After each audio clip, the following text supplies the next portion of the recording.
نبی کریم صلی اللہ علیہ وآلہ وسلم کے وصال کے فوراً بعد عرب میں ایک خطرناک فتنہ کھڑا ہو گیا۔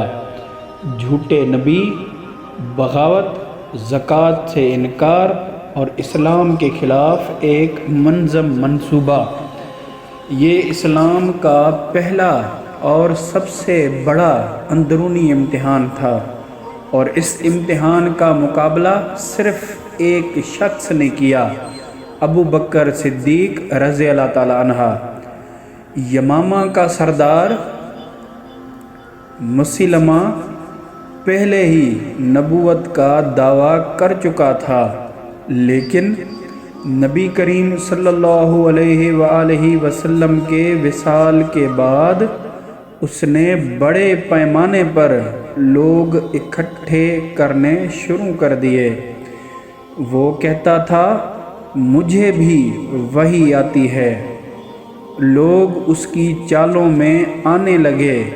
صرف مسیلمہ ہی نہیں، طلحہ، اسود عنسیٰ اور سجاد جیسے مدعیان نبوت بھی سامنے آ گئے۔ پوری عرب سرزمین فتنوں سے بھر گئی تھی۔ کچھ قبائل نے کہا، ہم نماز تو پڑھیں گے لیکن زکوٰۃ نہیں دیں گے۔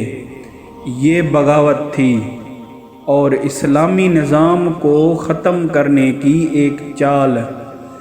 بغاوت کرنے والا گروہ مدینہ پر حملہ کرنے کا منصوبہ بنانے لگا۔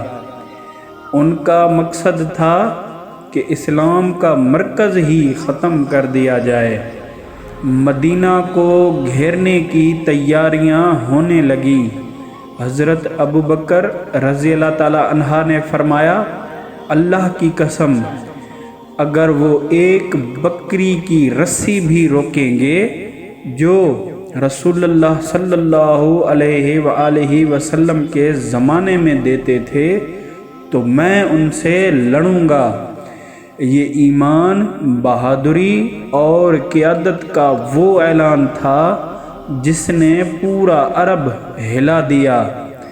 ابو بکر رضی اللہ تعالیٰ عنہ نے 11 بڑے لشکر روانہ کیے، مختلف گروہوں، جھوٹے نبیوں اور باغی قبائل کے خلاف۔